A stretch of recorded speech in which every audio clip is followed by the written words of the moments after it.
ഗുരുഭവനപുരിയിൽ പോകണം, ആ നീലപാലനെ കാണണം.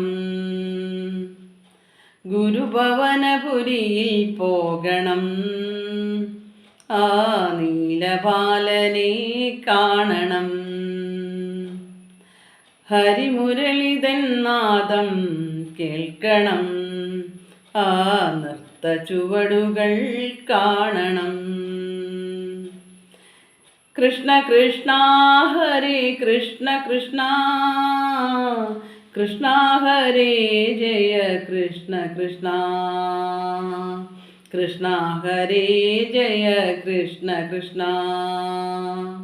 അത്താഴ പൂജ കഴിഞ്ഞ നേരം വടക്കേ നടപ്പുരയിൽ തിരി തെളിയുമ്പോൾ, അത്താഴ